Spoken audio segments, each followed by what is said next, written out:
Hello everyone and welcome back. In this lesson we are going to continue to explore some of the key features of Angular code. We are going to talk about input properties, browser events, we are going to talk about automatic synchronization between the data and the view, and we are going to demonstrate some of the Angular core built-in security features. Let's now have a look at some of the things that we can do with our template. Let's start by adding here an input box that we are going to be using for modifying the data model of our application. Let's add here an input HTML tag and let's add it a CSS class. For the purposes of this demonstration, let's call the CSS class demo, and we are going to start seeing how can we style Angular components. So as we can see here, linked to this application component class, we have here a styles file that was currently empty.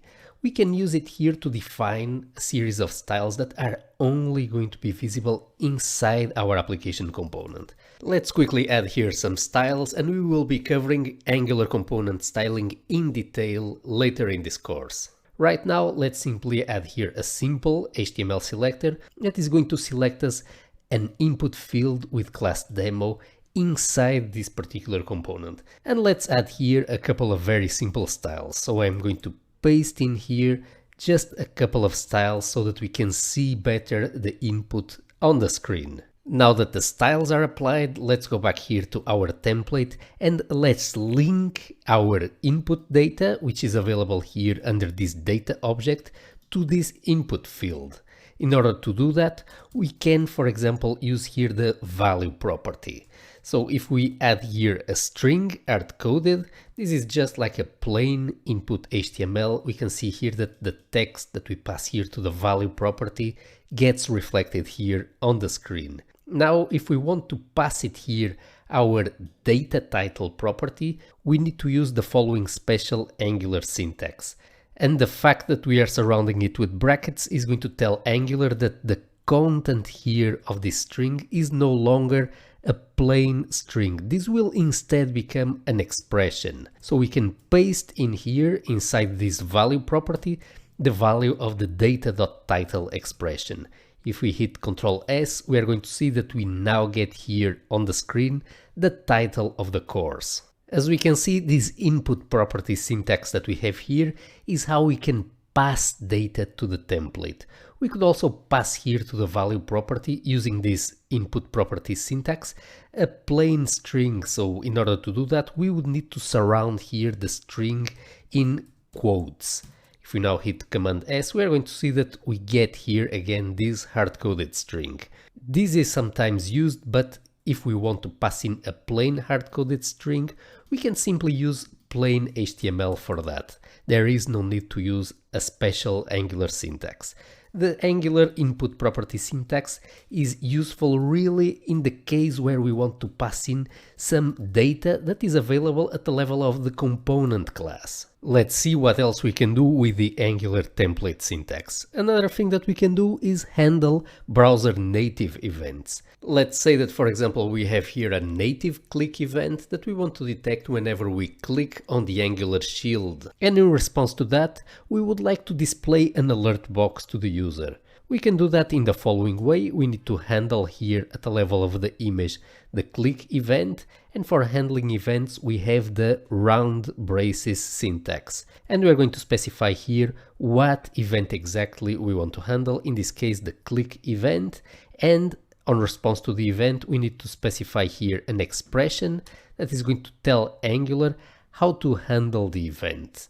So we are going to create here a new function on logo clicked that it does not exist yet in our component, but we are going to add it now ourselves. What is important to keep in mind here is that any function that we call here is going to be resolved using the component.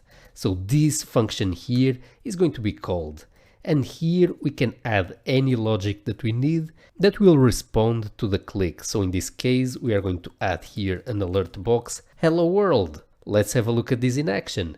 If we now click here in our image, we are going to see here an alert box saying hello world as expected. Besides handling input properties and browser native events, another thing that we can do at the level of our template using Angular specific syntax is to give to certain elements of a page a name. For example, using here the hash syntax, we can give a name to this input box. We are going to call it title input. This is called a template reference. We can now use this reference to refer to this input box in other parts of our template. The reference can also be injected here at the level of our component, as we will see later in this course. Right now, let's see how the template reference for the input can be used here directly in our input.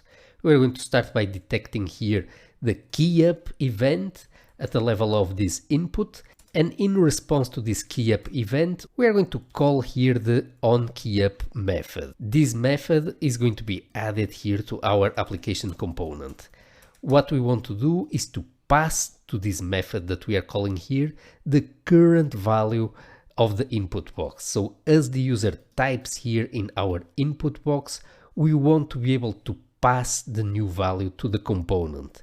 The component is going to then take the latest value that we have typed here, and it's going to automatically update the template. In order to implement this logic, we need to somehow get the current value of the input. We can do so using here the template reference. So the template reference is simply pointing to the native DOM element that corresponds here to the input.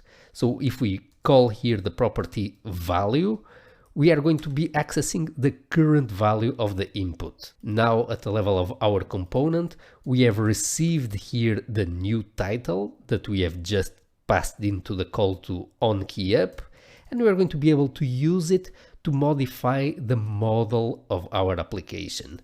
So we can do that by accessing via the this keyword here, the data object, and we can assign to this title property the new title value that we have just received. Let's check this in action. We have now refreshed the application, and if we now start erasing here the title of the course, we are going to see that the title is being reflected here automatically in our view. So what you see here is one of the core features of Angular, one of the most important features of the Angular core module. This feature of automatically reflecting in the view any modification that we do to the data. Notice that in our program we did not have to add any specific logic to call Angular to request an update of the view. We did not have to update the view manually ourselves. This is being taken care of by Angular automatically in a transparent way behind the scenes, and it's done in an optimal way. Angular is going to keep track of the changes that we are making to our data, and Angular is going to update the view in an optimal way. Only the parts of the view that need to be changed will be changed. Another very important feature of Angular core is that this synchronization between the model of our application and the view, which is represented by the template, is done in a secure way. So let's say that, for example, here at the level of our title, some attacker was attempting to inject some code in the browser. Instead of a string, if we try to inject here some HTML, what we're going to see is that Angular is going to detect that this string here, data.title, is being used here in a context that expects a plain string, and it's going to apply the appropriate HTML escaping. So as you can see here, this code here was correctly escaped. This was not interpreted as HTML. Instead, the escaping took place. Let's have a look at another example. Let's say that the attacker was trying to inject here a script. So this is a more malicious attack. Instead of simply trying to modify the HTML on the page and change the look and feel of the page, the attacker is actually trying to inject some code into the user's browser.